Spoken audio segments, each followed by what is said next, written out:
Testing.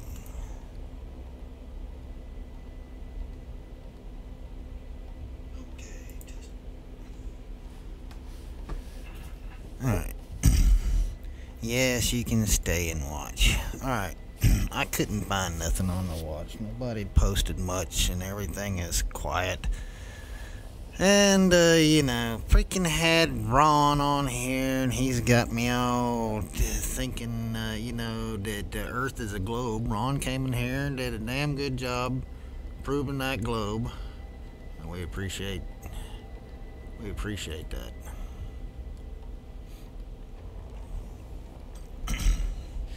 But he didn't do a very good job. So we're going to go over this. I'm going to let you watch me work. So, you know, if you ever wonder how I used to do videos like this all the time, but I can't keep an eye on chat, so don't, I mean, I can barely keep an eye on chat, Richard, but I don't mind you watching. So let's draw a couple of things. First, we're gonna draw a sun. Okay, let's make him bright. It's a nice bright sun. Oops, there he is. Nice bright sun.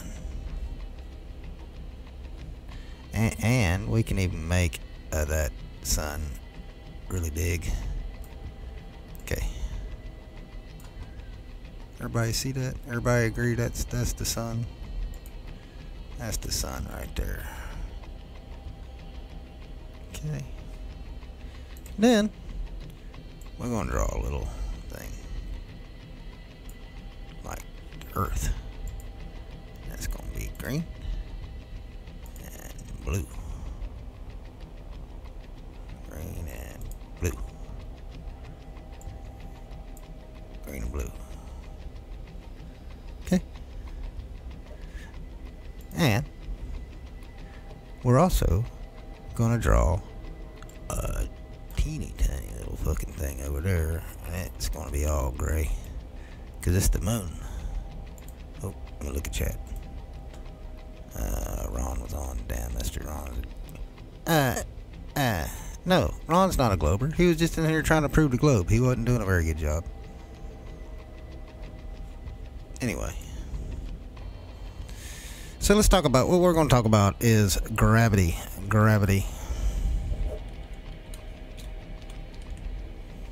Here, do it.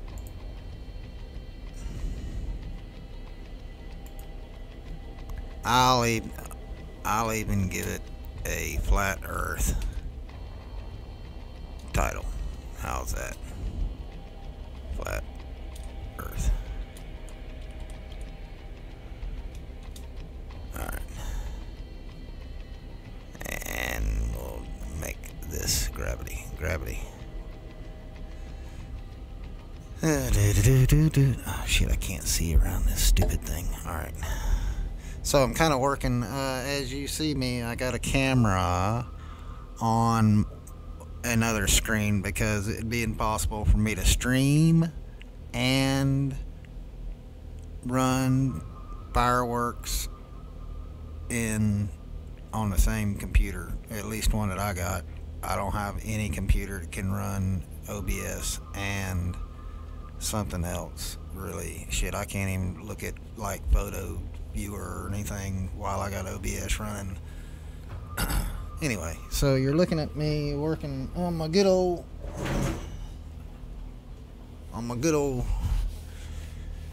video making computer.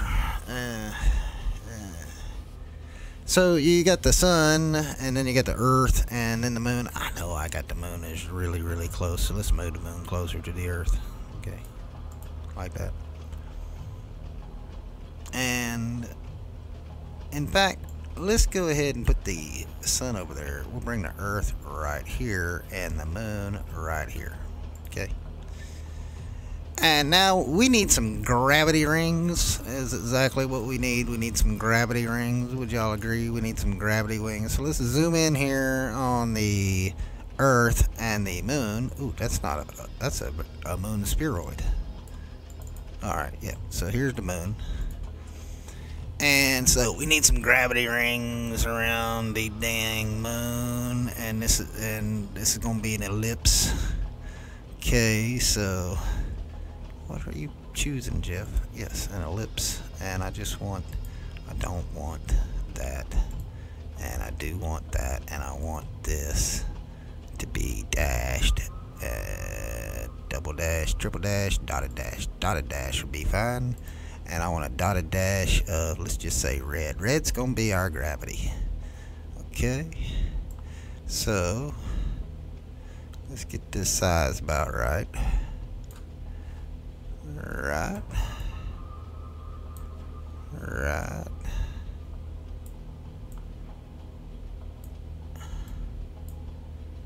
Okay. And John Shaughnessy, I'm doing this one for you, and only you. Don't let any of these people that might be watching and commenting think I'm doing this for anybody but you. Okay. So, and I appreciate all the great graphics works that you do, John, and that's why I'm doing work for you, because you work for me. You answered a question for me. Even though it was completely asinine, I'm going to answer a question, or I actually try to help you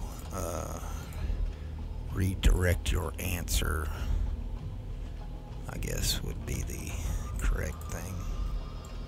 Oh, shit, I didn't want to grab that. I want to grab that.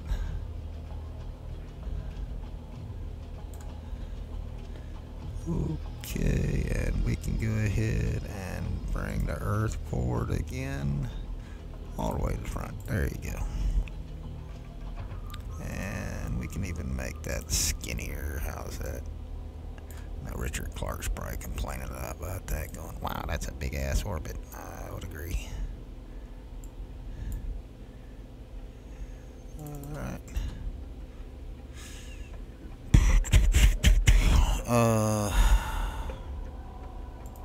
And we can go ahead and bring him out front too. I know. Here, alright, fine. I'll draw it.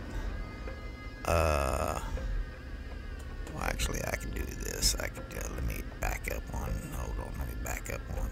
Back up one. There we go. Oh shit! What the hell is that, Jeff? Let me grab him. I'll make him. I'll flatten him. And which way do I want? I want to erase this part of it right here.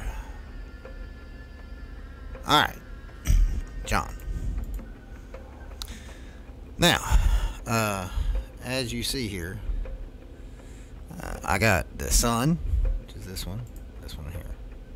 I don't know, can you see me making selections like that? Probably not. Let me change the color of the sun. We'll change the sun to more yellow. How's that? Maybe that won't reflect on the screen so bad. No, that reflects horribly bad. How about something flat like dark green? How about something like that? Yeah? No? Yeah? That sucks, doesn't it? Change the sun back to yellow. It's supposed to be yellow, damn it. But you can't even hardly see that the earth is blue. Wait a minute.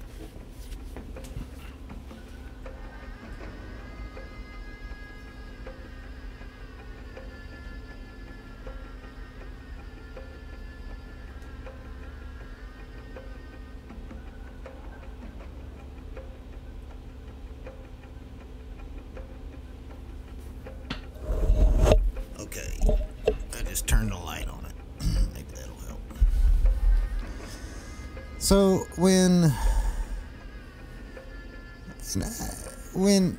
the Earth is in its path around the sun and in an elliptical orbit like this, the Earth is traveling at, I don't know, 60,000, 70,000 miles an hour. Okay? but it travels at different speeds.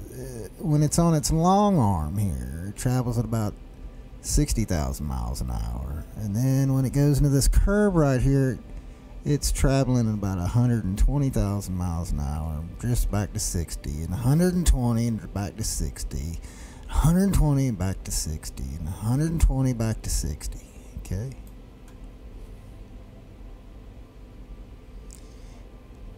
And not only is it doing that, but while it's doing that, the moon, this guy here, he's doing an elliptical pattern around the Earth. Let me bring him out front. I know, I'm sorry about that. So he's doing an God damn it, Jeff. I tell you, sometimes what the hell is that? It's too small to work with. Oh my God, I've completely fucked it up now. Alright, let me unselect him. Just grab him. Alright, so he's... the whole time that the Earth is spinning around that, this guy right here is doing this corkscrew with the Earth at 120,000 miles an hour to 60,000 miles an hour. So we can go ahead and put him and him together. And the little one is spinning around him, and they're both going together like this. You understand? And we're just talking about these three. We ain't talking about the 300 other moons and other planets. Just these two. Let's just keep it simple. We'll just keep it these two right here. And on a galactic scale, we're so tiny. We're so tiny, and the whole dang mess is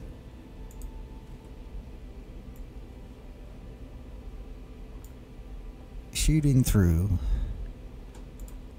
the galaxy on an arc. What is that? Is that the moon right there? How'd the moon get out there? Put the moon back here. Alright. So all these guys are shooting at 500,000 miles an hour that way. So you agree with me, that is the pattern. But let's just get back in here to these guys. I just want to talk about these guys doing the speeds that they're doing. Okay, just these guys here. We're going to size them back up to where we can work with them. Oh, look, Nibiru just showed up. That's what it is.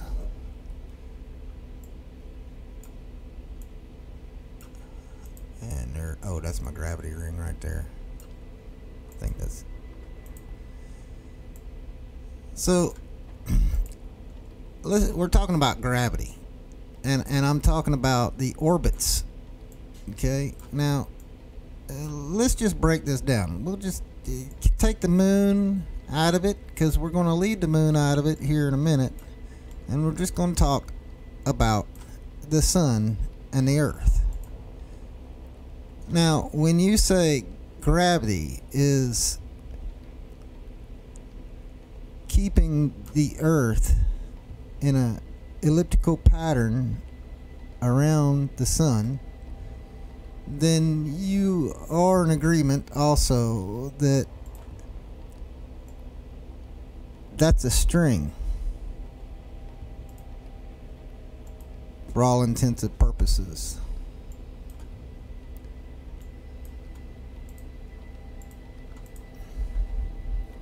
Holding the earth to the sun.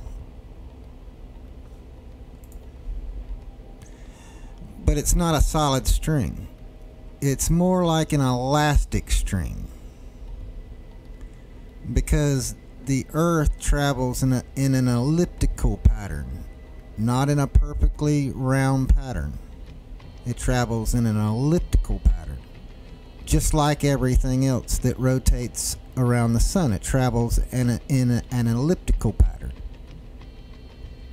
And And that elliptical pattern has nothing to do with it dragging behind in some sort of forward momentum that way. And as we know, everything in space, there is no momentum. There is no g-forces. There is no momentum. There's only speed. So for all intents and purposes, we could call this just an elastic gravity band, because it is actually tying this planet to this planet. And it doesn't matter what happens, this is going to go around this fucking thing forever, as if it's tied to it. And everything outside of this momentum does not exist. Is this correct?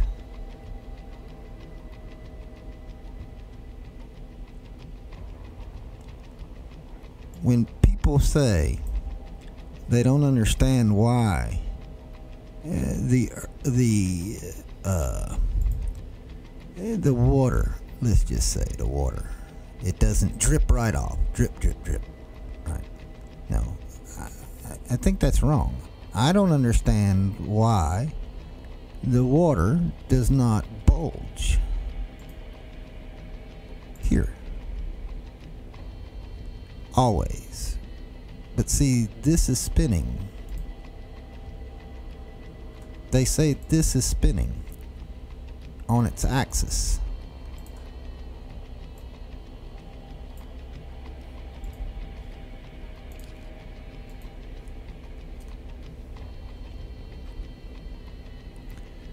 So you should always have a bulge of water from your momentum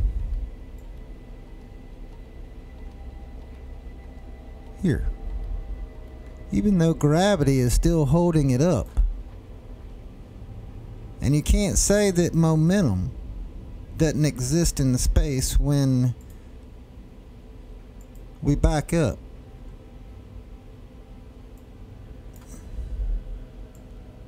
And I show you an elliptical pattern of this planet right here that's on an elastic string. It has to be captivated, even if it's captivated around it with some sort of magnetic, if you could call gravity anything, you could call it magnetism. Whatever you think is holding this to this. Let me scoot this over so you can see it. Sorry. Whatever you think is holding this to this. You might say, well, it's an all-encompassing, Jeff. It's an all-encompassing gravity like this. Okay? You might say it's an all-encompassing gravity, just like that. You would still have momentum on the outside because it's just magnetism works through and through, just like gravity works through and through. You would have a bulge badly. If you want to wonder where water would sling off the earth, it would sling off here.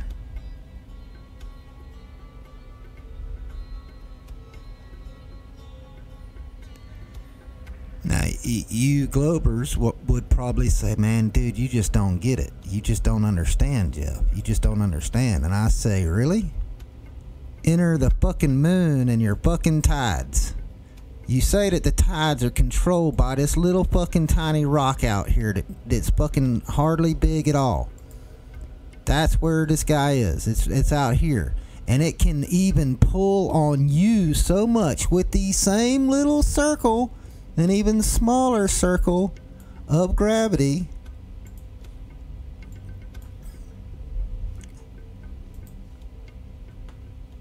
Come on.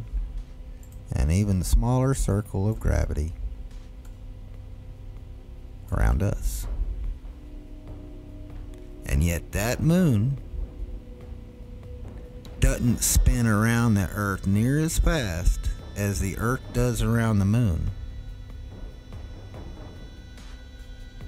And it can pull the tide. So let's zoom in here even further. So you're going to say, okay, no. Okay, so it's microgravity. So the Earth is close enough to the moon to where gravity has a boundary, right?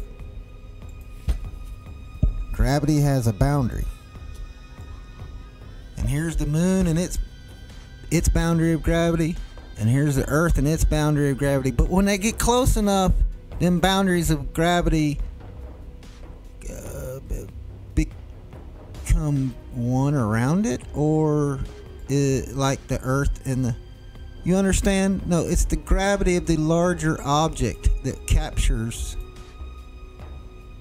the smaller object.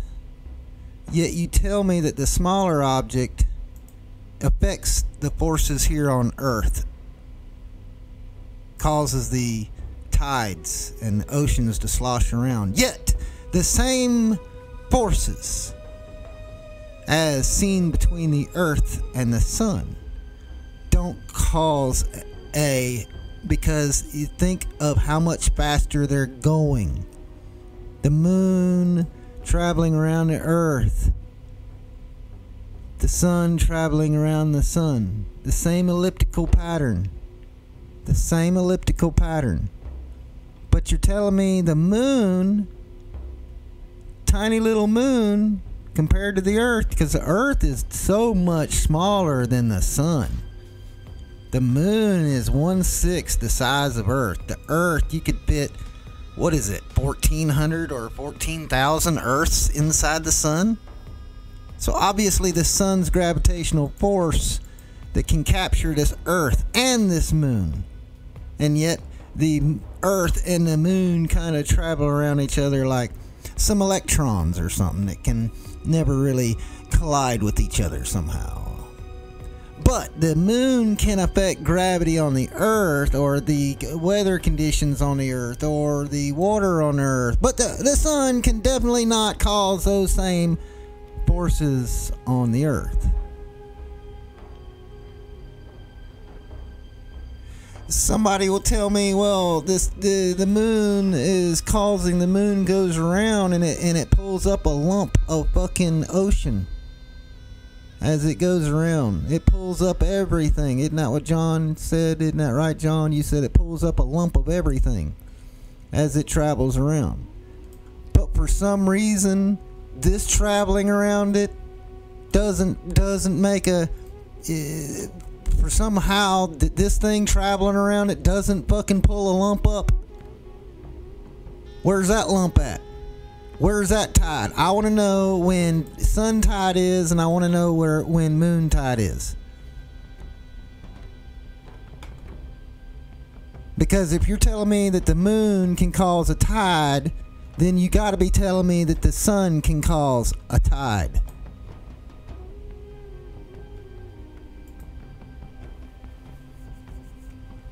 You're not gonna pick and choose centrifugal forces and when and where they apply.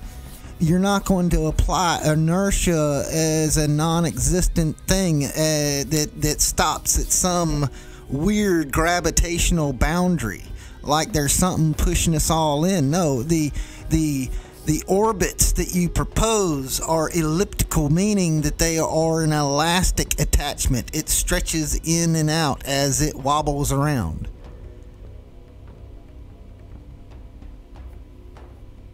So everything else must be loose as well, especially when the moon makes an elliptical orbit and all the other planets make an elliptical orbit. So if we are like them, they are like us.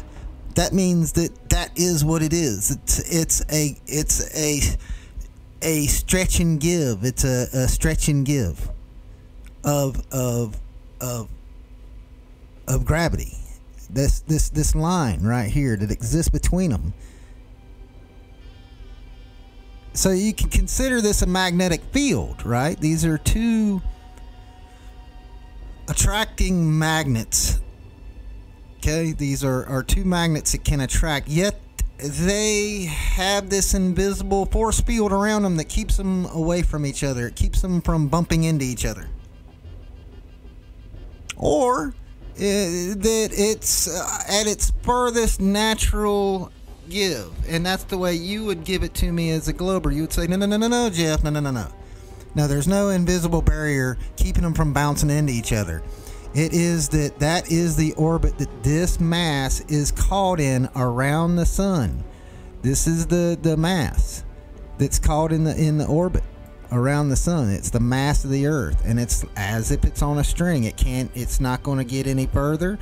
In fact, it's spiraling, from what they say, closer and closer, and then pretty soon, a billion years from now, pow, crash right into us.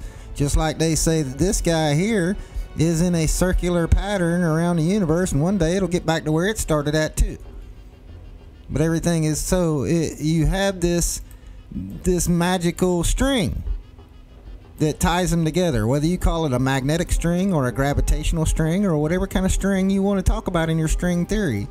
That's the string you go by. And if you take a ball and you swing it around on a string, I can tell you, for every inch you put on that string adds so many times of centrifugal force or inertia.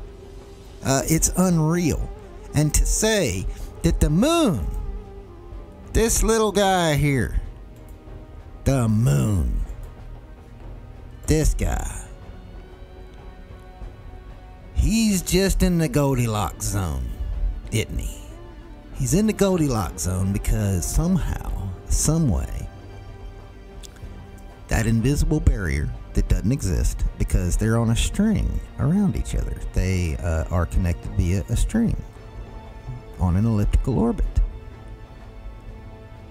So this has even got centrifugal force, and that would make sense, especially if it doesn't spin. It would be as if the mass and how the mass was configured that was connected via that string would always just seem to point in the same direction. And not only that, but you see it spins to you in a clockwise rotational pattern. It doesn't spin on an axis to you. It spins like a plate as it's going around you. But they are attracted to each other by their mass, by their weight. And that's what causes that same elliptical orbit. It's not a round orbit, it's an elliptical orbit. It's a stretchy orbit. But if this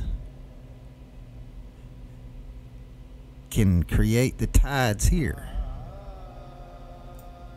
and this can keep all them other big ass giant other planets behind us in their orbit, but this and the weather and earthly conditions like the seas down here don't have anything to do with this, especially when this is rotating and spinning around this at the same time.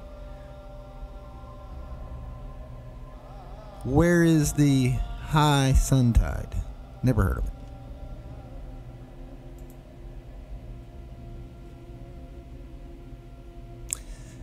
So these are the questions, when I'm trying to really figure things out.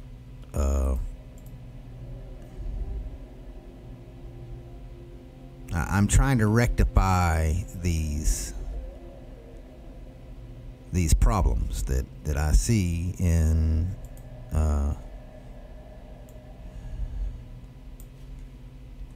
this whole thing here, because the things that do exist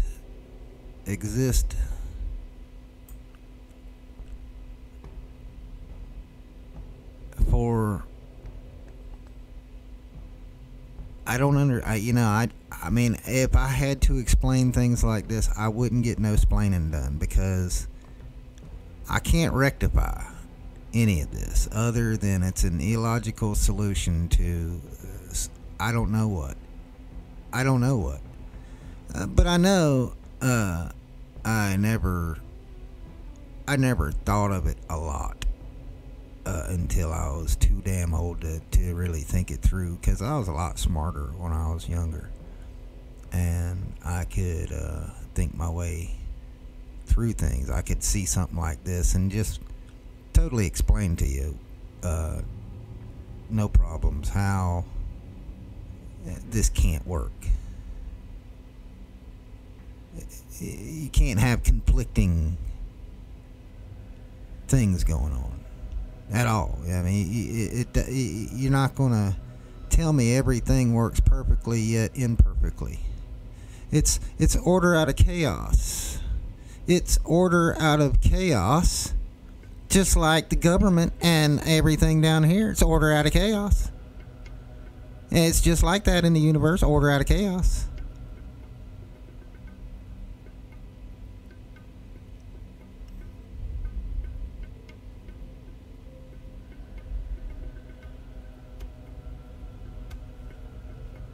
What are y'all talking about out there? Anything?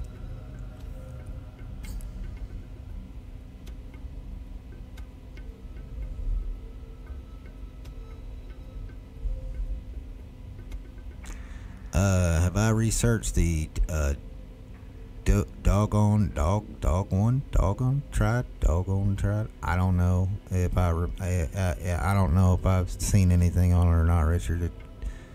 Couldn't tell you. Hey, research Richard Feynman. Maybe it helps. He explained it pretty easy. You drop a link of a playlist here. Yeah, I don't care, lads. You can drop whatever links you want. But all I can say is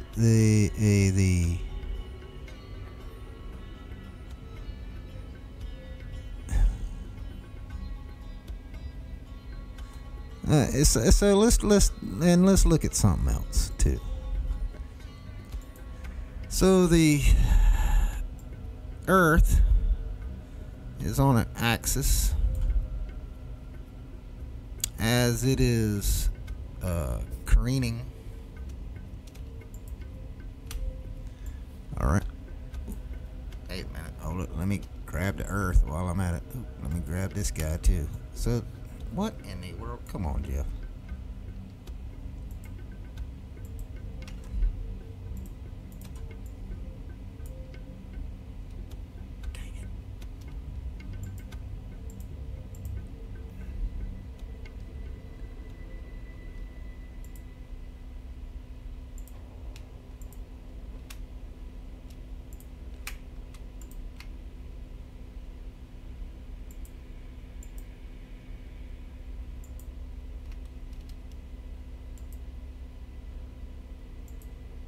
Why not let me grab both of them? I don't know.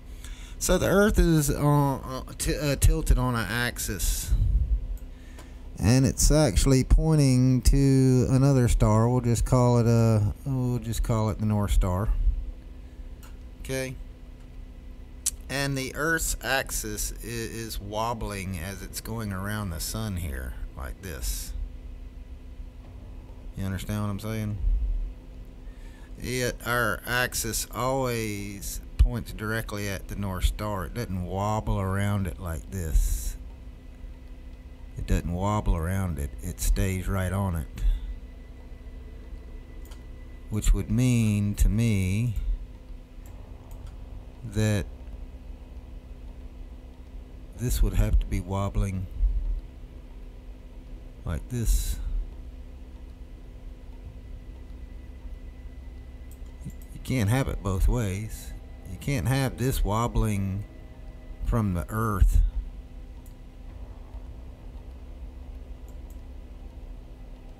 yet pointing directly at this thing here, and that's not moving. That's not moving with it. I mean, maybe I'm stupid, but maybe it's just gravity. Not to mention that this guy right here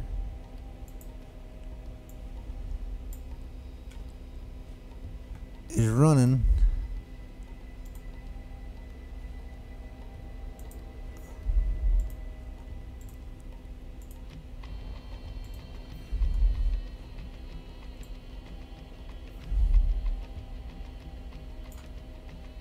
on an arc itself.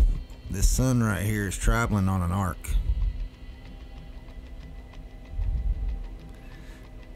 And this guy right here,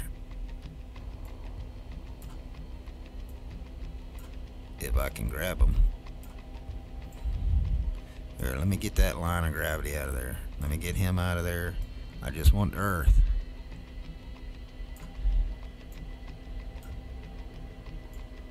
The Earth.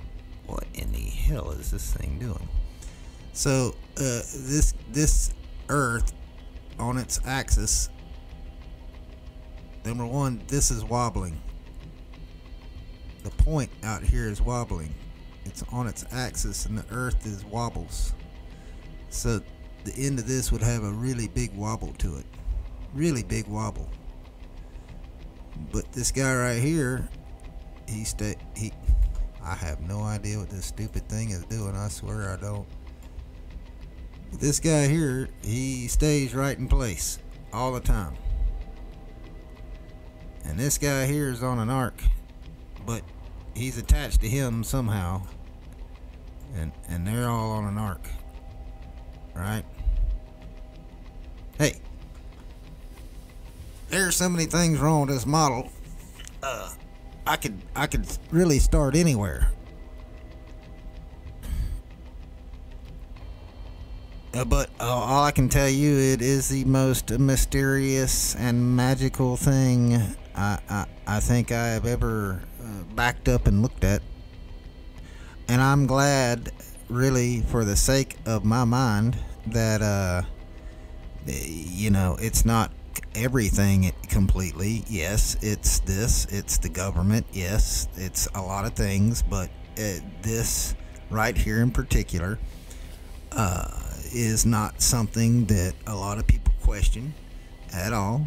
And when I theorize about life and space and things like that, y'all know I've got a complete library on pretty much proving it ain't a globe and everything NASA's ever done is fake.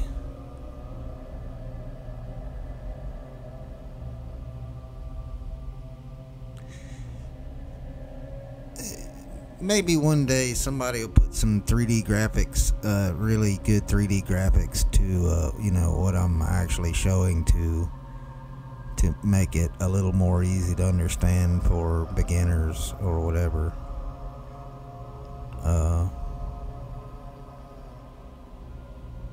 But I am a theoretical physicist.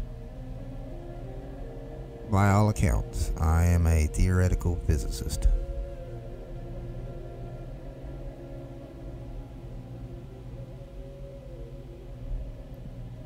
I know, you think that's stupid. You're going, what college did you go to? I said I'm a theoretical physicist.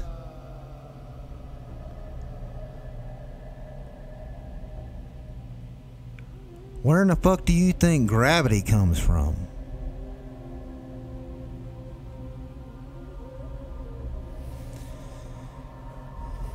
They will tell you all day long, gravity.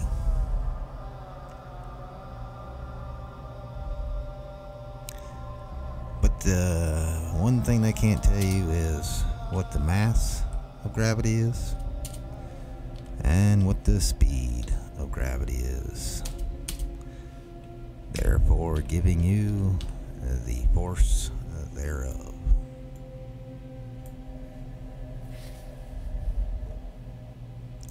A force is exactly what they are implying in every model that they've ever shown you, is a force, a mysterious invisible force like magnetics. Yet they can measure magnetics just fine. It's very detectable. All you need is, a needle and, you don't really need much to show magnetics. Like if gravity was an actual force like magnetics, you could put two steel balls next to each other and they would fucking roll towards each other every goddamn time. Because it makes no difference that they're in an atmosphere or out of an atmosphere. Gravity is gravity. If gravity's not gravity, then it can't be a force. Because magnetics are magnetics through and through. Electricity is electricity through and through. You can saw it, cut it, round it off, it don't matter, it's fucking electricity. If it's a force, you can measure it. That's why they've been looking constantly forever for this mystery graviton that these people said that they discovered about 30 years ago with some special equipment and whatever, and then they turned up and said no, we was actually just making shit up, just testing to see if people were paying attention. That's actually what they said when they first reported on the existence of a graviton. When the word graviton first appeared, man, it was some science foundation, whatever, getting grants from a university that said they had discovered the graviton, and then they turned up and said, oh no, we really didn't discover it. We were just testing to see if people were actually peer reviewing what they said they were peer reviewing. You think I'm lying? I ain't lying. That's what the fuck they said. And then they pop up another 30 years later and say, oh, we've discovered a fucking graviton again. And the science community hails them once again and wants to give them more funding and more money, and everybody else standing around going, wait a second. All right, so they never found this graviton, and the graviton cannot be measured, and because it has no mass and it has no speed. Now they'll tell you that anything falling on Earth falls at a speed of blah blah blah blah blah. Okay. That's not the speed of gravity. That would be the force of gravity pulling something in.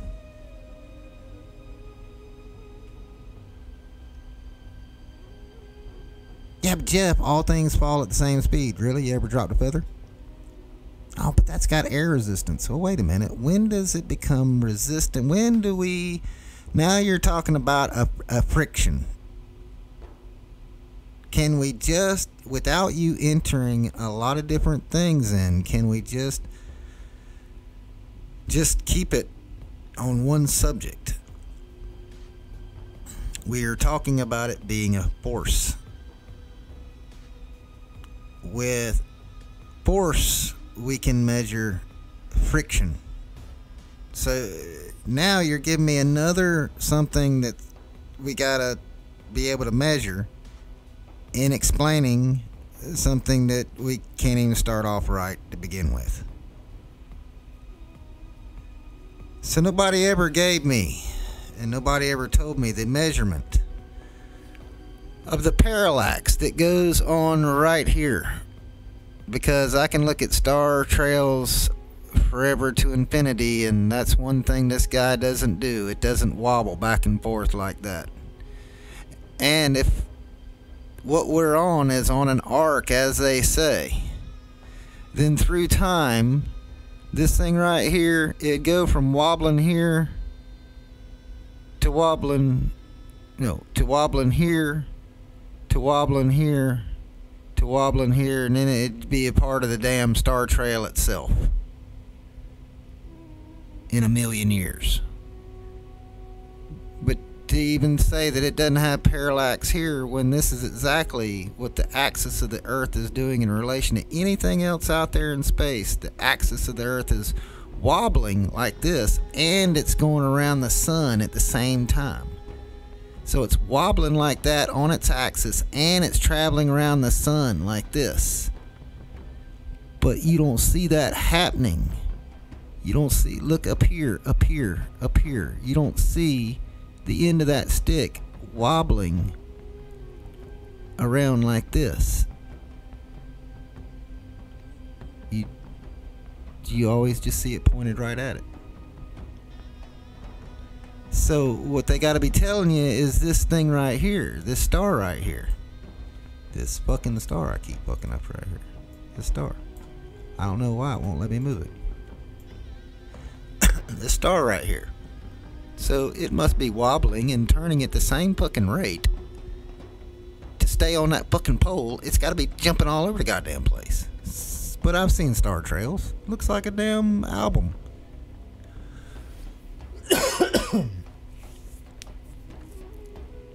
Alright, Jeff, so explained why we see star trails in the south. Can you just explain how we see in the fucking north?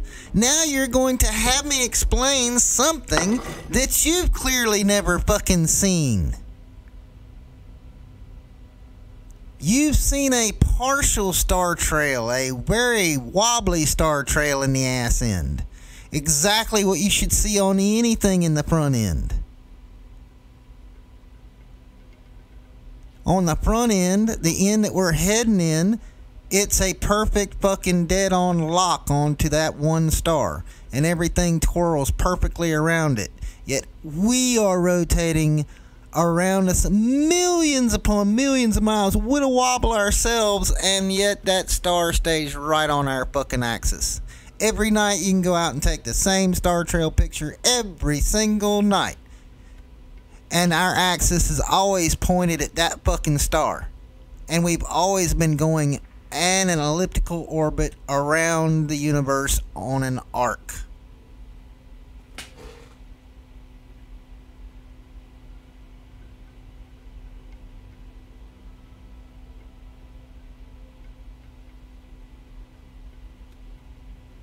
They explain everything in gravity and explain it as a force. It's fine. Let them explain it as a force, and then make them explain when and where those forces cancel each other out. Because if the moon has enough gravitational force to affect some sort of change on Earth, like tides, then the sun should be tearing this place all to pieces while we fucking rotate right next to it.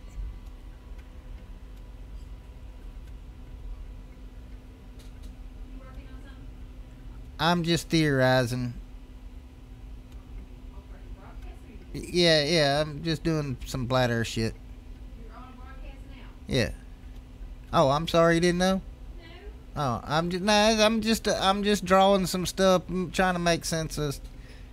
I don't know who's in there. I don't even know if I'm talking to anybody. I'm just it. Huh? I wasn't trying to notify you. I was just yeah. Well, I mean, you probably don't want to. You probably don't want to listen to this. Nobody wants to listen to this.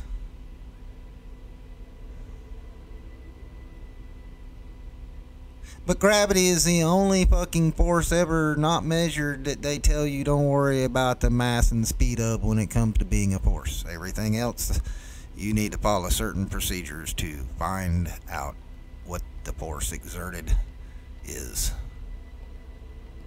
Because it's measurable.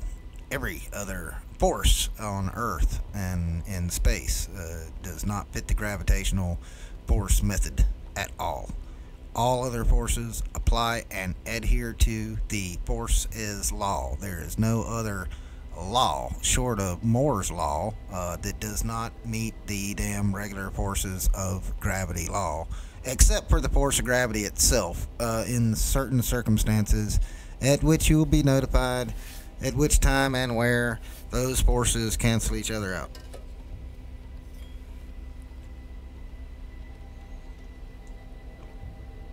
Now, how could the sun be traveling on an arc in space?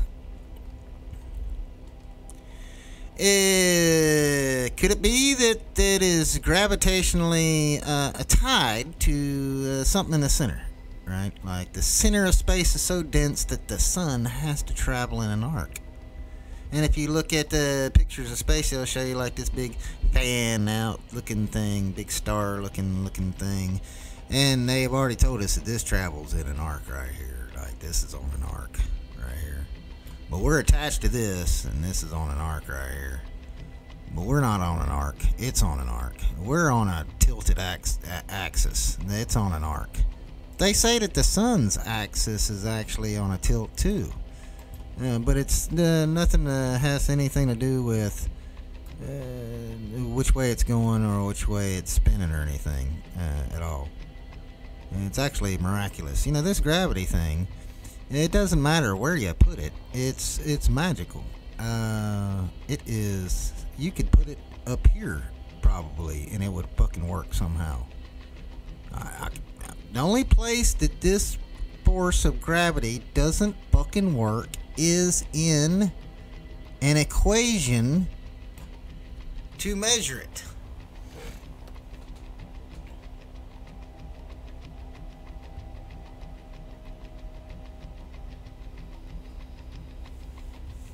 It works better in your grandmama's chocolate chip cookies than it does in science.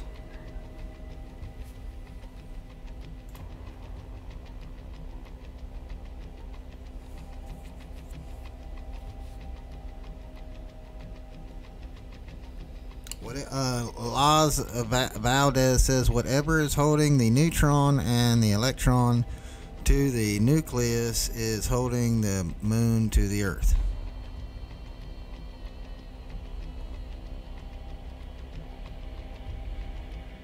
Oh, I think quantum entanglement is a better explanation for whatever gravity is.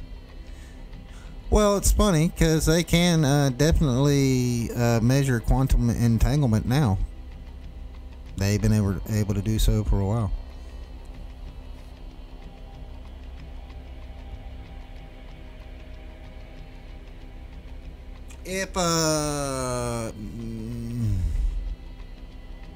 If magnetism worked like gravity, you wouldn't be able to have magnetic locks in a lot of places because they might work and they might not work.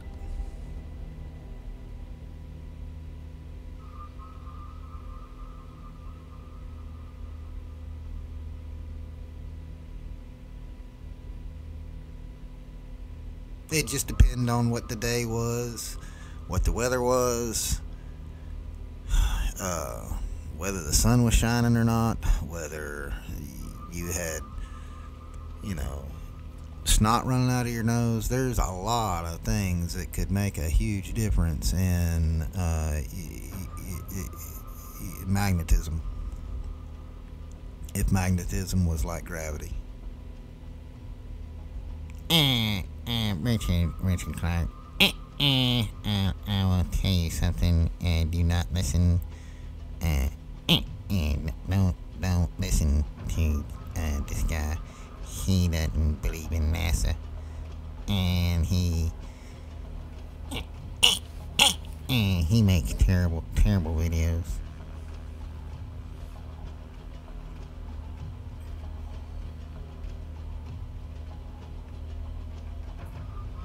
Well, remember, Laz, the sun does not exhibit enough gravity to pull the moon out of its orbit around the Earth. It doesn't cause it to do its elliptical pattern. It's not in relation. It's not even in the same angle that gravity would work on. So it's not.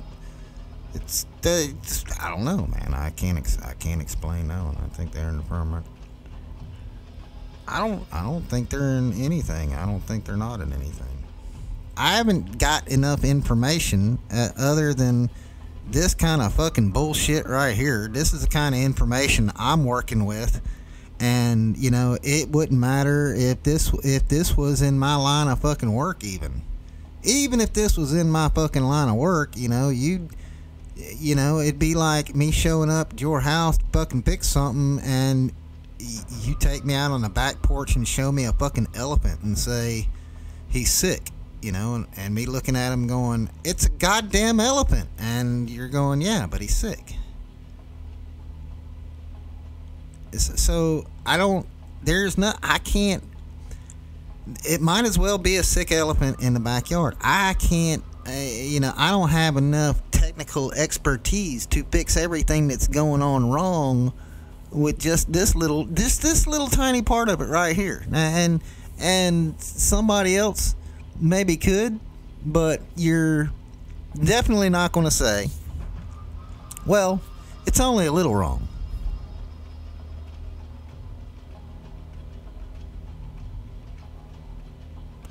See, it could be fixed with this and this and this.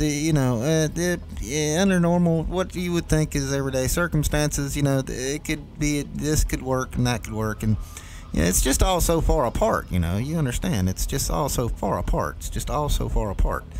Well, it's so far apart that we can fucking be caught in a fucking gravitational fucking chain to the fucking sun. That's how far apart we are.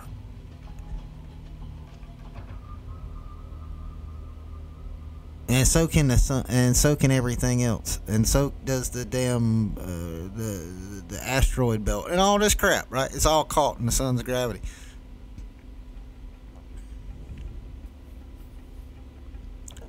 But it doesn't. There ain't things heavier on one side than the other, but it doesn't matter if you can explain how we have a northern star trail. I've gotten that so many times as people say, well, explain the southern star trail. And I turn it right back around on. I say, can you please re-explain the northern star trail?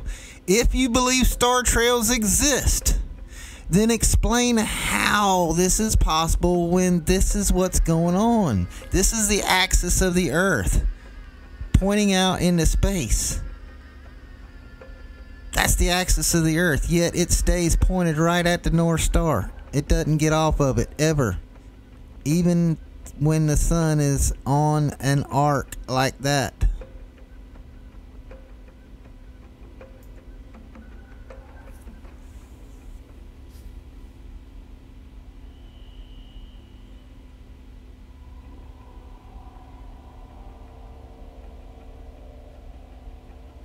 Don't ask me about the southern star trail till you can tell me more clearly how the northern star trail works. What I have seen a million pictures of it. You explain to me how it works on your model. Because this is your model. This is your model. I didn't add nothing to it. I didn't take nothing away. I put the Earth in its orbit around the sun. And I put the sun on its orbit through the galaxy. I showed you the axis of the Earth pointing at the North Star. You explain to me how that's possible.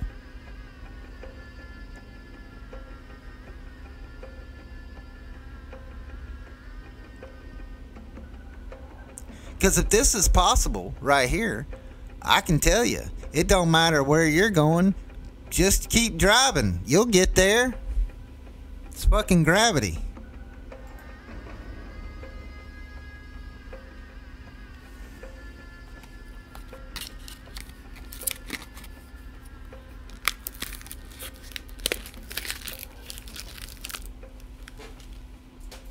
I don't know if it's, what the fuck is up there? I don't know if it's water. I don't know if it's something like water. I don't know if it's some sort of weird gas or something like that. I don't fucking know. I don't know. I don't know. I don't think there's many people who have ever even come close to answering the question. I don't think that there is no more way to prove this right here than, I mean, if you can't make them prove this, the northern star trail, don't even get started on this other one. Explain this one first. Explain how we get a perfect fucking star trail to the north. And our axis pointing out there wobbles big time.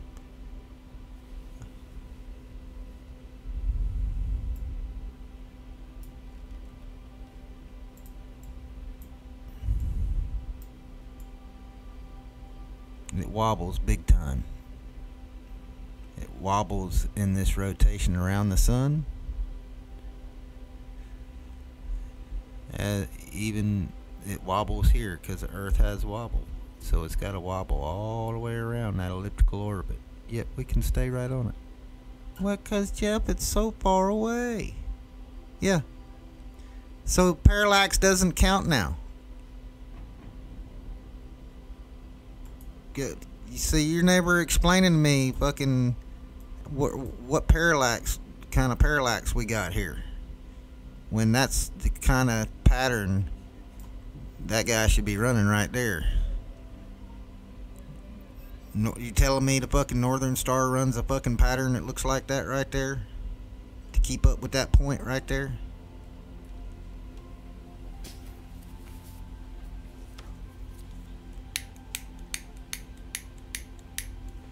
And what the hell is dragging the sun on this fucking arc?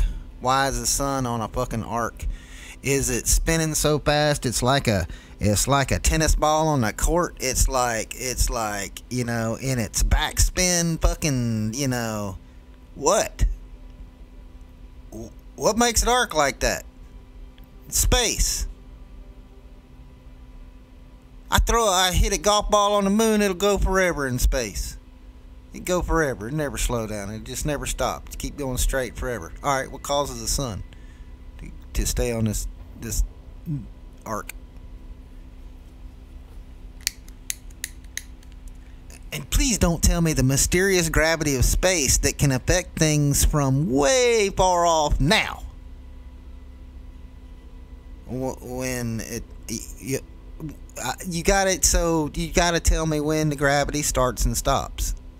Because if you're going to tell me the sun is on an arc in space because it's captured in the gravity of the Big Bang behind it, or whatever, the big deep space gravity, whatever you want to call it.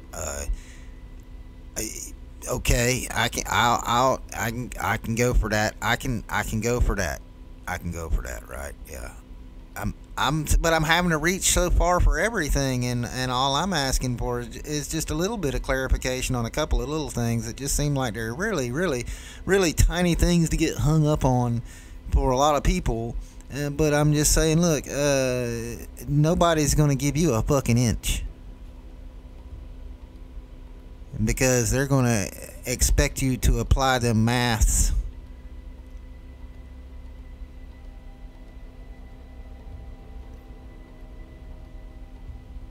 So you got to start right off. Right.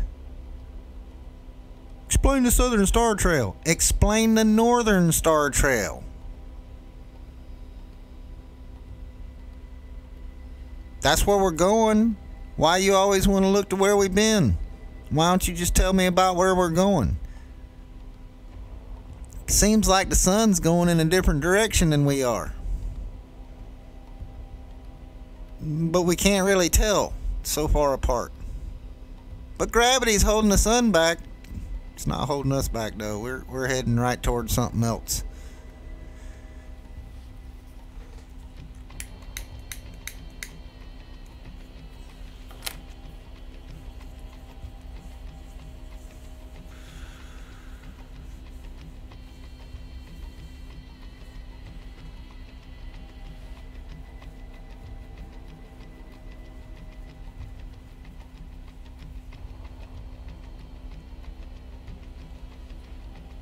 Let me show y'all something.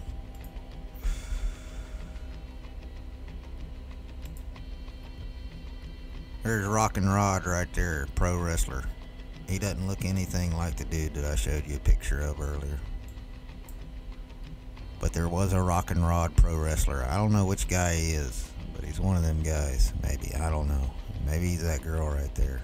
I don't know. I don't think he's that guy. I don't think he's like one of them guys. Yeah, I don't know. Oh, what was I gonna look up? Shit, I forgot.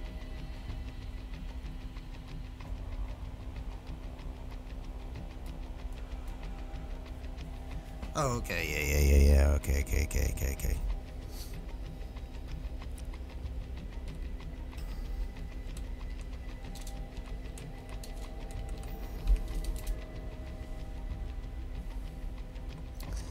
All right.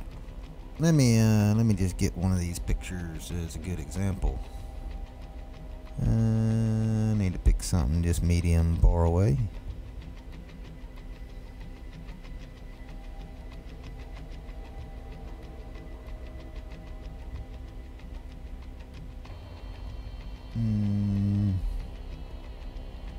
Hold on. Everybody wants to take a picture either close up or really far away. I want something kinda close, but not too damn close.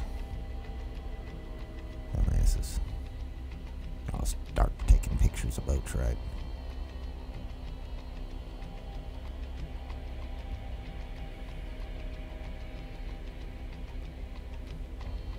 Ah! Here's one.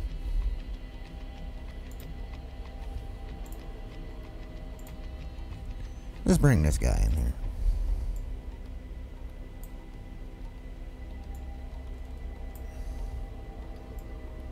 Okay. Let me get rid of this other crap. Hold on a second.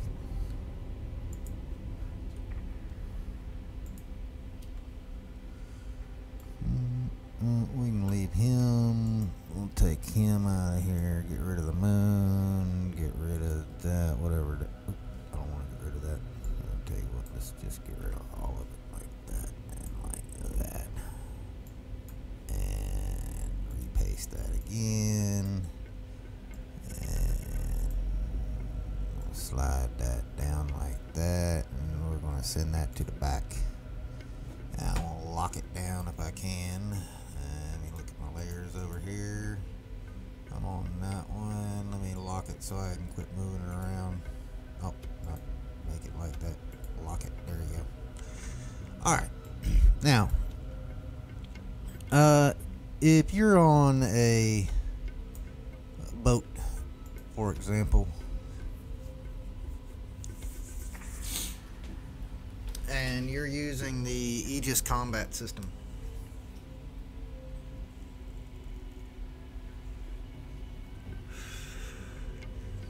the Aegis combat system shoots an infrared laser out to your target, and it applies a dot like that.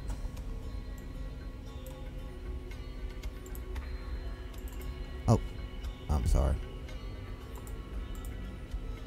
It applies a dot on the boat. Now, that's a really big dot right there. Let me change that. Oh, no. Let me do it again. Here you go. Make it smaller. It applies a dot if you're looking at it through a scope. Okay? And then you have a camera looking at that boat. Okay? And then the camera will detect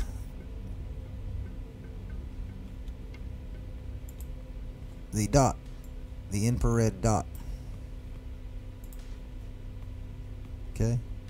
And by knowing your position in the water here, it can triangulate your position from other vessels in the water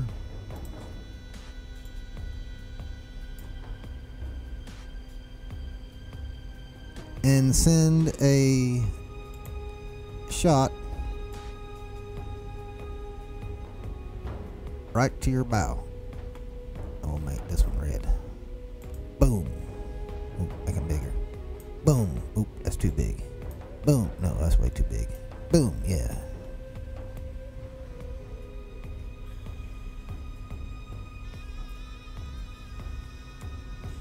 Y'all understand how the Aegis combat system works? On your boat, your combat system, you have two different things going. You have a infrared laser being projected on the side of a boat, and not just on the side of the boat. You project it at the water line.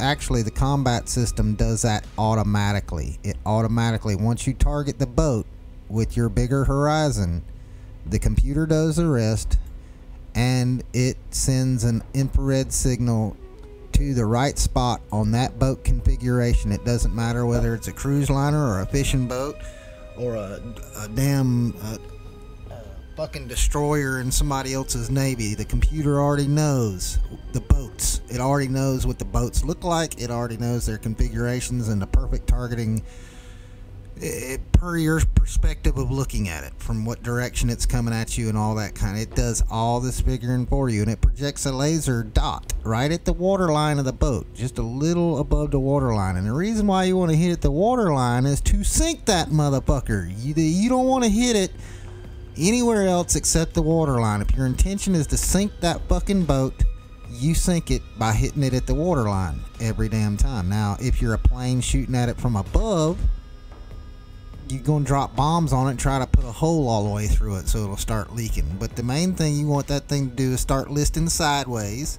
If you can get it listing sideways at more than 10 degrees, it is very difficult for people to operate the boat. Just to go around and do like putting out fires and shit like that. Just at a 10 degree list. Shit's falling everywhere. Anyway,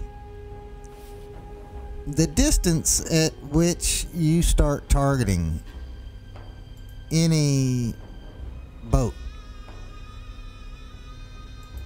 Let me bring up another picture here. Just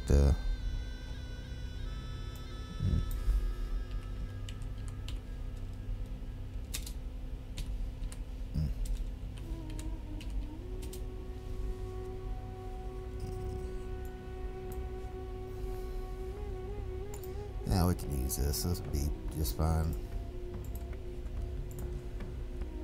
So let me make this one bigger.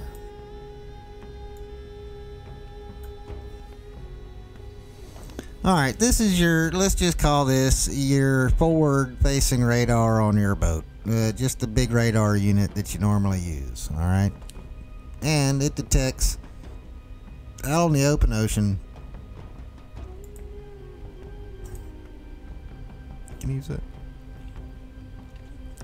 Let's just say at your maximum limit out here. I don't want that red. I want that red, please. Thank you.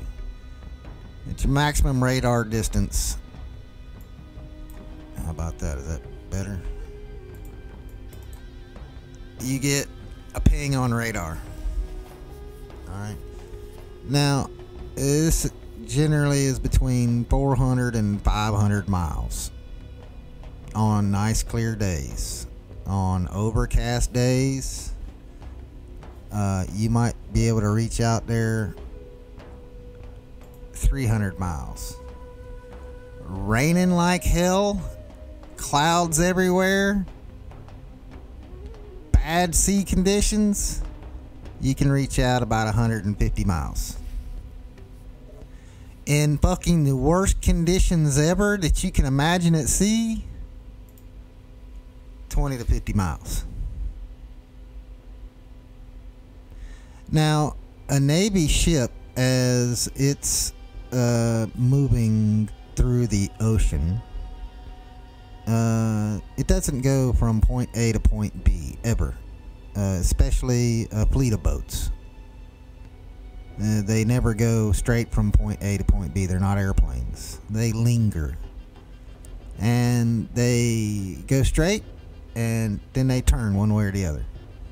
And then they'll go straight for a while, and they'll turn again. And then they'll go straight for a while at a different speed, and then they'll turn again real hard and go a real slow speed for a long time. And then turn and go fast. And if you've ever been on the bridge of a boat, man, hearing the captain barking off where he's thinking he wants to go because he's the fleet commander, you'd be surprised, because sometimes they don't really have any idea what the fuck they're even where they're at, and they'll just call off a direction, you would think, right? Just to keep things friendly, to keep things active, that sort of thing. I don't really need to talk about that. Let's just go back to the Aegis combat system. So let's just say it was a nice day. Not extremely clear day, just an average nice day. and you get a ping. Oh, what is wrong with this stupid thing now? Is it not going to do? I'm asking for a red one. That's like, I don't know what that is. So you get a ping out there. Well, in order to engage that with the Aegis combat system, you only have to highlight it.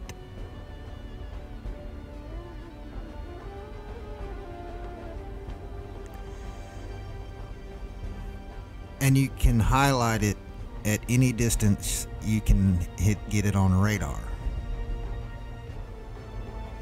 Now, if it's really, really, really, really far away, and I'm talking 350 miles far away, your camera is only limited by your infrared laser, because your Aegis combat system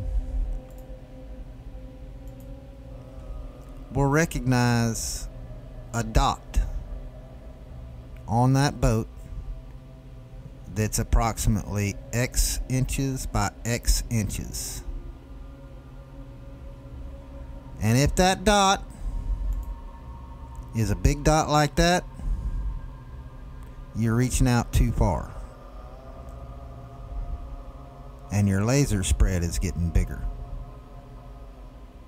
And once you hit about 350 miles, that can be deteriorated by sea conditions, weather conditions, the whole 9 yards. But if the dot's that big on the boat, your Aegis combat system is not even going to recognize it. It might as well just be some paint on the side of the boat that's hot or whatever. So you understand, it's not, you're not limited to how far you can see it on the open ocean. You're limited by the ability to put eyes on a target, whether it's radar, whether it's a camera. It doesn't matter what it is. Everything has its own limitations. Binoculars have their own limitations. But even if you could see forever, the distances at which boats target each other, combat ships they target everything. They target everything from oil tankers to luxury cruise liners to little fishing boats to submarines to each other. And they're doing it all the time. Always engaging. Even if you're moving away from, you're not, even if you're going somewhere, moving away from, you're still engaging them. Because you got nothing else to do. That's your fucking job.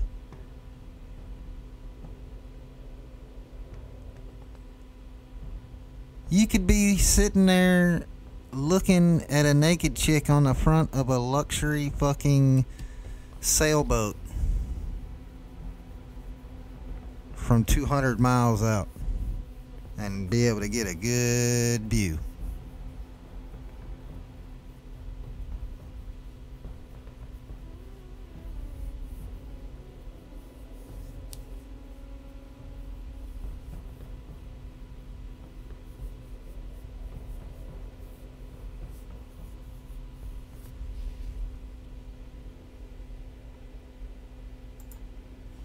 I'm sorry, I got off topic, and I didn't mean to get off topic.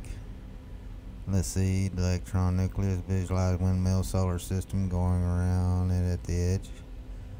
Visualize it as a windmill. Solar system going around at the edge. There's terrace in Japan called terrace. So high clouds are below the eye level. Yes.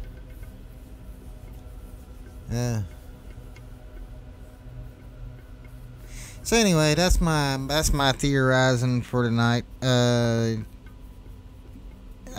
not a very good graphic artist or anything like that. I try to make it visual to what I'm talking about sometimes, John. And if you would just gnaw on that for a little while, and am looking forward to your explanation on the Northern Star Trails and exactly how they are possible. John, I'm never going to ask you to verify or validate anything in any sort of model that I might even theorize exists. But if you believe in that model and you think you understand how that model works, which you have some out of the box ideas on how your heliocentric model works, and I know that you answer questions, and I'm asking you just this one, just explain to me how the Northern Star Trails, as I have fully explained in your model, what's going on. Just explain to me how that works. And that's really it.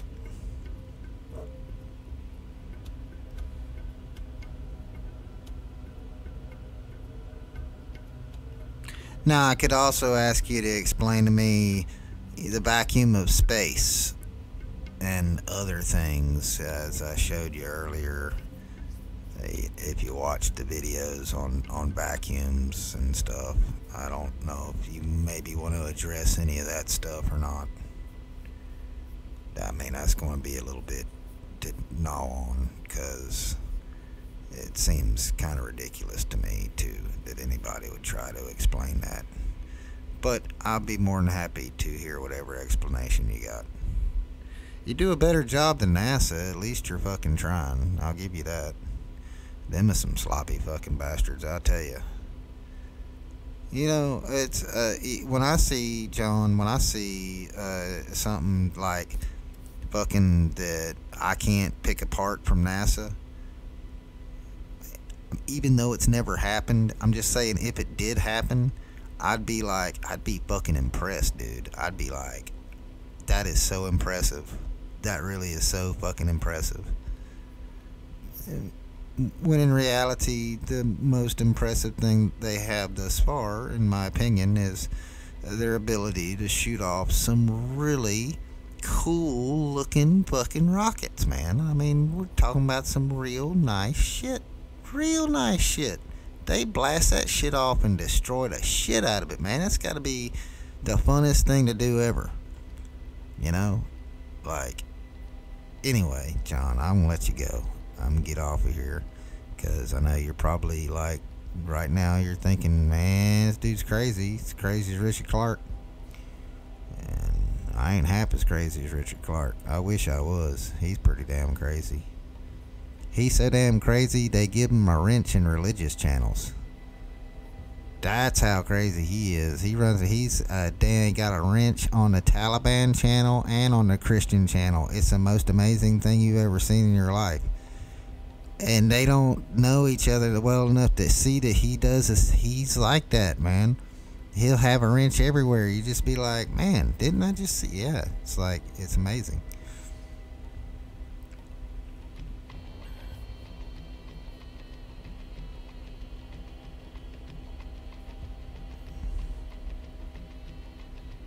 Well, Laz Valdez has been hanging out here for a while in chat. I don't know who you are, Laz. Let's, oop, I didn't mean to get, okay, I opened up a new window. Let's check you out, Laz. See what you got going on here, brother. No. Predictive programming, not hard to figure out. Absolutely not. H2O, consciousness, and the field of information. Ooh, that's interesting. A great documentary, not new, but hard to find. Link DB, the Century of the Self. Okay. There is a limit to the time assigned to you, and if you don't Okay. Trigger warning, don't watch out. Truth nuggets promoting nuclear BS. Okay, YouTube is fun. Is this you right here, Laz? Is this you standing in front of this piece of paper? Is that you? No, that's Bill Donahue. What the hell? Is any of these guys you? How about that guy? Is he you? No, that's not you. Is it? Oh, this black dude here. This is you. 3 Laws Revolution. No, that's not you. Hold on. That's Will Smith. Can't believe you're impersonating Will Smith. Hey, you look just like a lion, though. I don't know if anybody's ever told you, but man, you look just like a lion. I mean, just like a lion. That's amazing. And God made us all different. Happy Carpenter's Day. Let's see what kind of planners you got going there. Hold on. Let's see what you got. Wow, those are some nice boxes, Laz.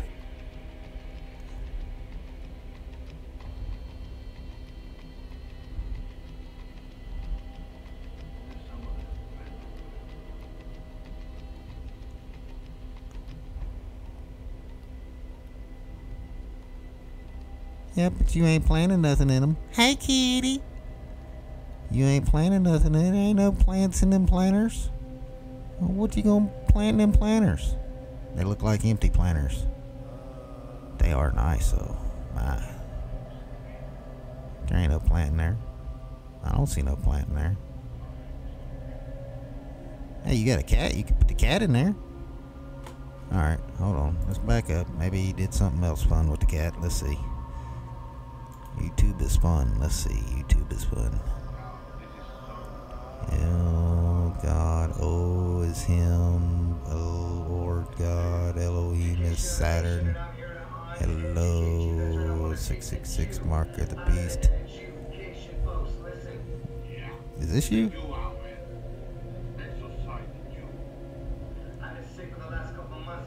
No, this is not you. This can't be. I've seen this guy before.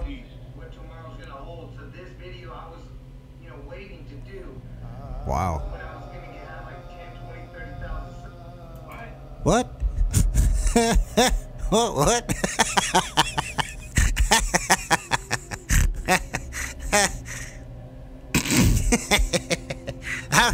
What?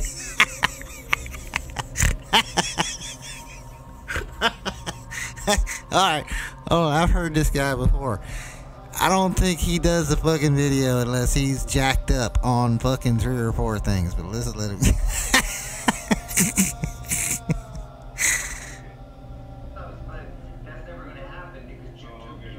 Oh, the Jews. Oh shit, get it out. Yeah, absolutely. Yeah. Shit, fucking get to it. Alright. Oh, yes, sir. Absolutely. Yep.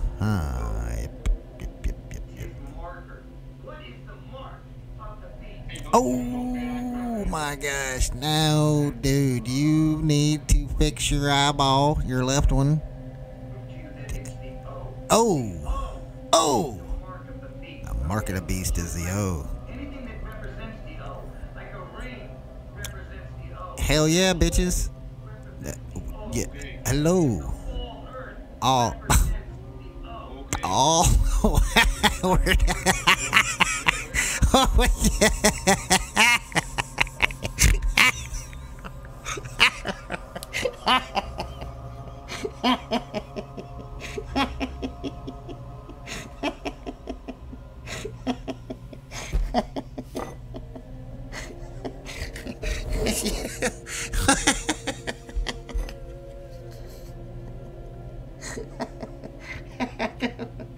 What the fuck? Let's go.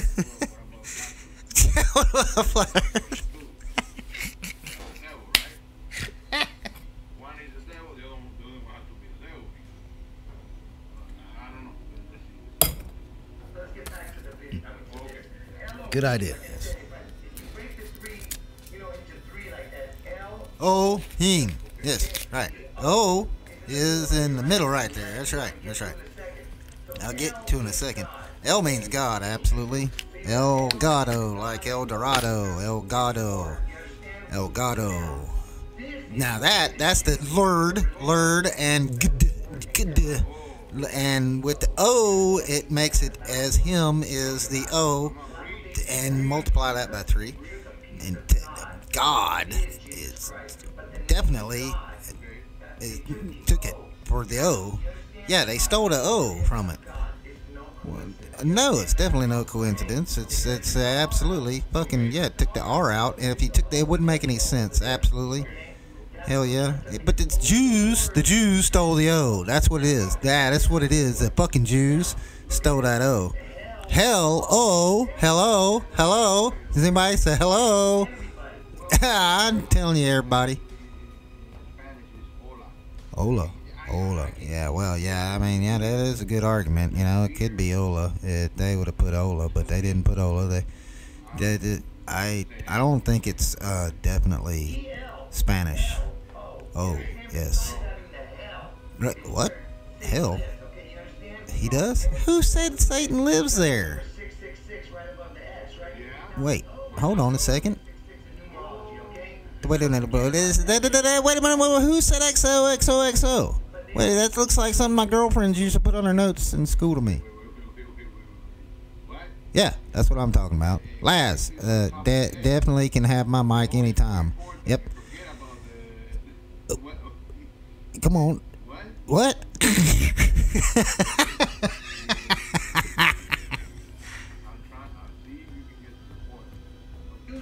Okay.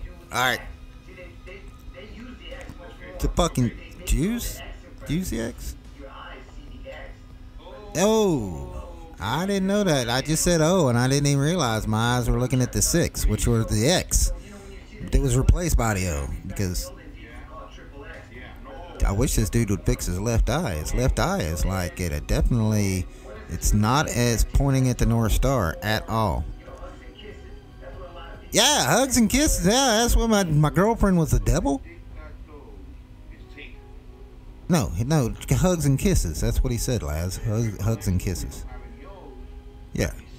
No, well, Laz, XO is hugs and O is kisses. Get it?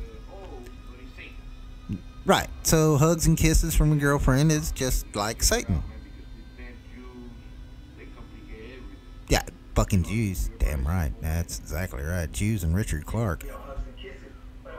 Definitely not that. Wow. Hell yeah. No, well, kinda. You know, that's a good point there, Lance. There is no O in devil. As a matter of fact, you're right. There is no I in team either. And there ain't no team in Satan. There ain't no team Satan. And my girlfriend was a horrendous satanic slut. I had no idea. Movies? What? They do? What? Right. Yeah, no. Maybe they're blowing them hugs and kisses. Laz? Yeah. Yeah, if you look at it sideways, yeah. Cross. Comes from the cross. Yeah. Fucking Laz don't even hardly speak English, and fucking he definitely doesn't understand what you're saying. I speak total English, and I don't understand what the fuck you're saying. Oh, here we go. We got some Satan porn here. Yep, that's Satan porn right there. Well, it's just a card. So the tarot card, and every one is numbered. Oh, no. So tarot cards are fake news. That's what he's saying. Yes, we see that. Yes. I see it. Definitely proves he exists right there. Oh, that's the XB means 186. No. No, it means 15. No. Oh, wait a minute. What'd you say, Laz? There's definitely no O there, lads. Mhm. Yeah. Yes. Right. Ooh. Well, that's because it's number 15. Oh. Bitchin'. Well, he's got a whole new chart behind him. Shit, we're fixing to get learned, Laz. I'm fixing to get learned. I'm going to understand everything he's saying in just a second. Watch. Look. Laz, see the O is the number 15.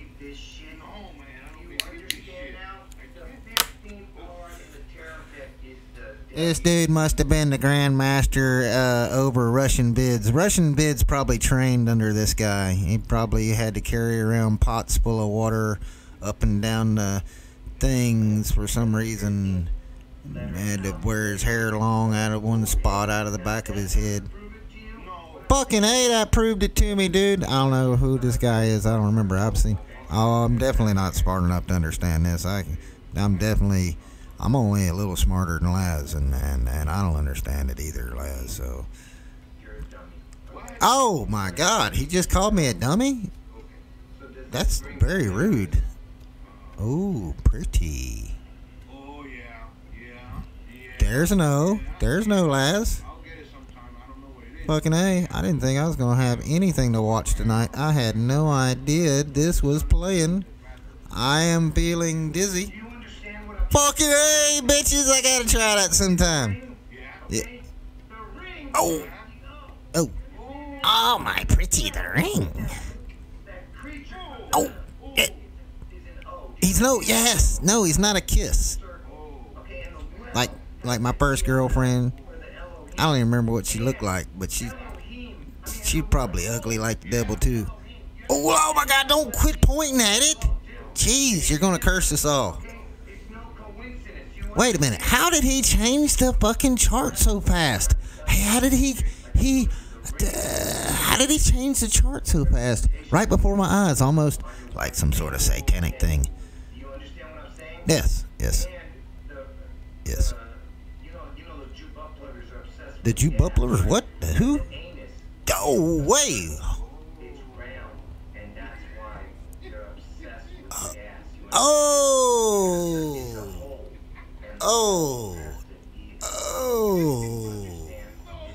Man, I never had such accurate psychoanalyzation. Get it? Psychoanalyzation.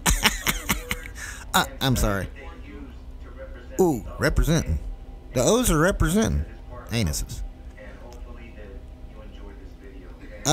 Fucking A, you wouldn't believe how much I enjoyed it. Damn, that was a good re-up, Laz. Oh my stars, that was freaking awesome. That was awesome.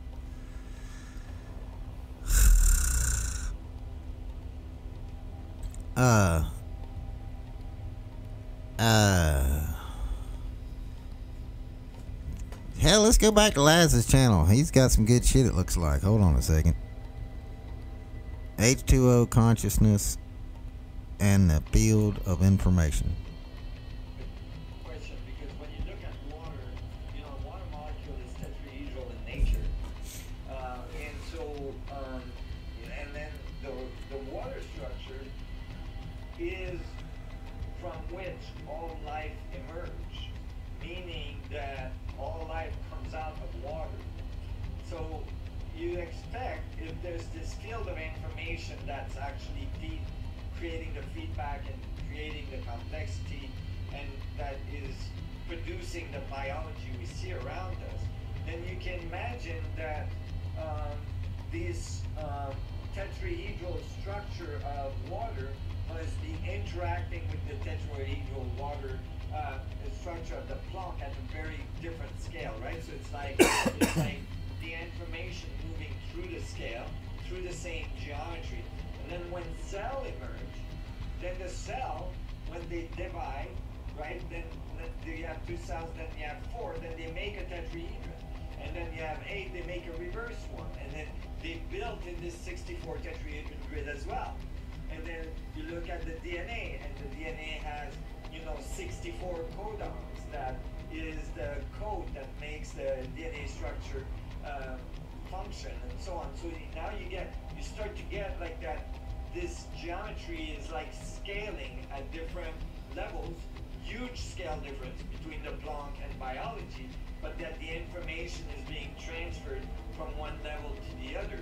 And of course, there's some distortion as it goes, so that there is some loss of energy, so that, you know, there's entropy in the system, and, you know, things can build in complexity and then they decline, you know, and so you have, you know, the building of a being and then eventually the decline of a being.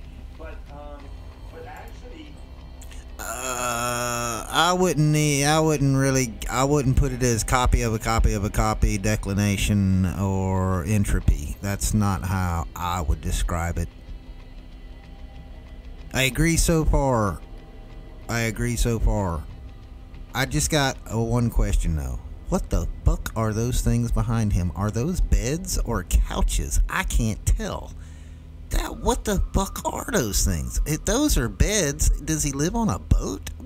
It looks like he's on a boat or something. Not that it matters. I'm just asking. I ain't never seen nothing like. Or is he sitting up next to a mirror or something? It doesn't matter. No, I don't reckon he is. It just looks really strange. But anyway, water is the memory of life. Yes, he is correct. Water is a memory of life. It's the most purest form of memory. Water can hold the memory of anything, any one thing. Not 64 things. Water will carry the memory of one thing perfectly, forever. if you could modify the water so that it stays in high level of coherency in relationship to the vacuum, you could kind of maintain maybe and extend life significantly by maintaining the structure of water. Just recently, I've been saying this for a long time. You know, scientists study the brain to try to understand consciousness. The brain is only 10% of what's up there. The rest is water. The scientists study biology, like study the DNA. But the DNA is packed with water molecules. If you take the water molecules away, the DNA falls apart. Doesn't cohere. So so now recently, only a few months ago, I'm very glad to see this.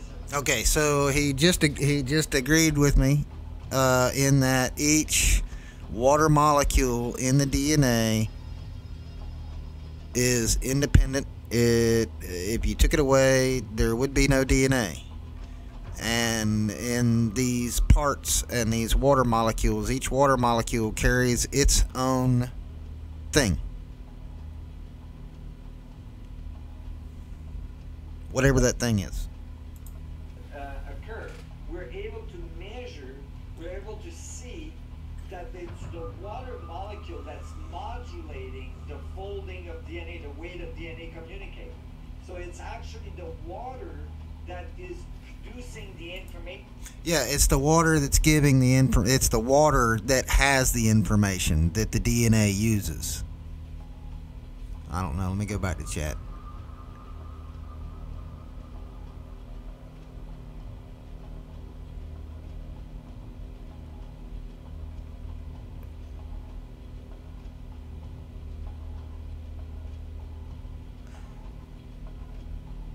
Yeah, each water molecule carries a particular, whatever that particular piece of information is. All over the world, all the water molecules in all the world carry, I like to call it, and I'm going to get back to this guy, but I like to call it the last pure information that it ran across.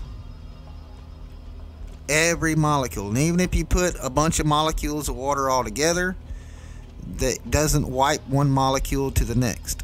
They still carry the last, and when I say the last pure piece of information, think of it like, let's just say a drop of water falls from the sky, hits you in the forehead, splatters into a million other drops. They fall on top of stuff like grass or whatever. Generally, I think it's going to be plant life, and whatever they fall on, they get the imprint of the pure DNA from that life, from that plant life. And that particular plant life actually is the basic building blocks for a particular protein. And that when your DNA structure forms, it uses it almost through magnetization. It knows, the DNA knows what molecules of water it needs. And those molecules of water attract to those needs. And those water molecules will constantly and forever give out the pure information that was there. It's not a copy of a copy. That's why it's right, we lived in a water world, yeah. But let's let them continue.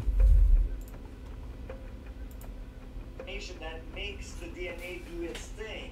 Water is not just this background neutral medium that biology happens to emerge from, but actually water is the conduit of information from the vacuum fluctuation into the water structure, the hydrogen and oxygen, and into, eventually producing biological system using the minerals, relationship and the whole complexity evolving into 100 trillion cells that are like communicating impeccably every second. Billions of chemical changes are occurring in you every second for you to be sitting there. This incredible communication things that are occurring, this incredible non-random effects, like you could say, almost entropic effect, right? It's not going towards disorder. Biology is showing the universe going towards order, right?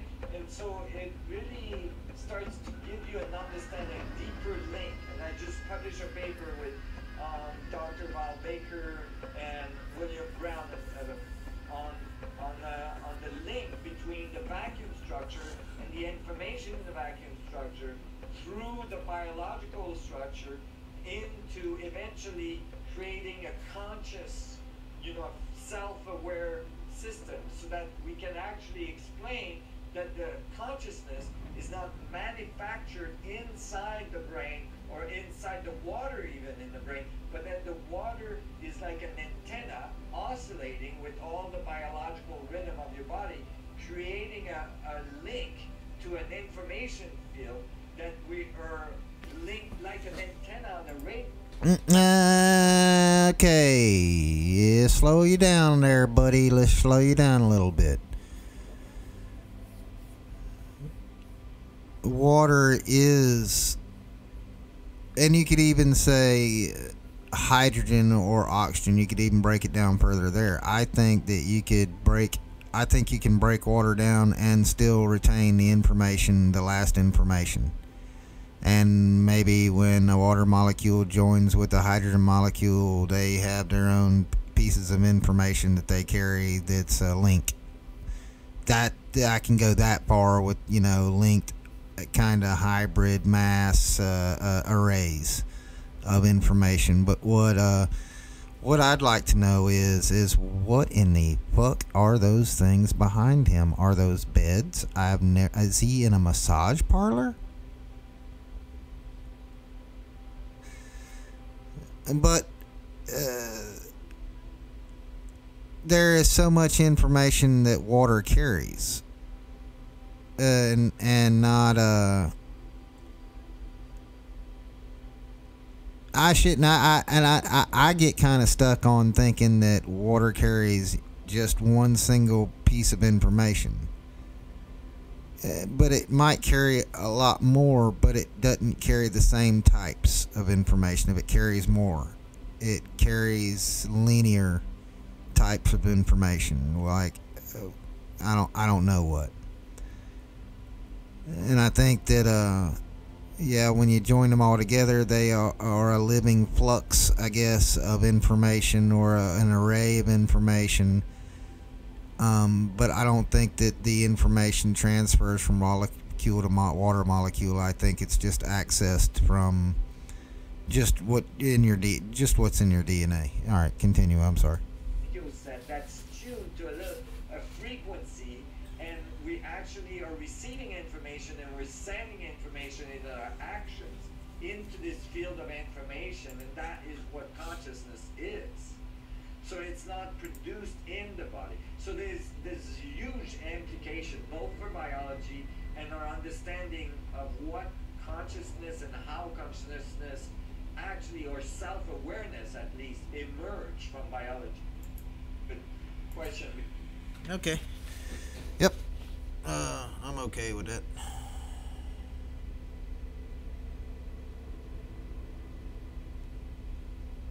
All right. Now I'm getting tired. I'm gonna get off of here.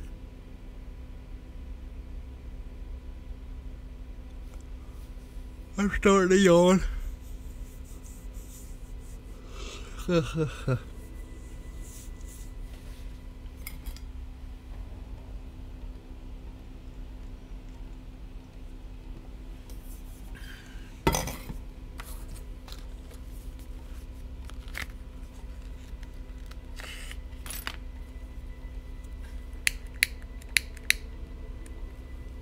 That's enough. That's enough for tonight. Y'all have a good night. We'll theorize with you later.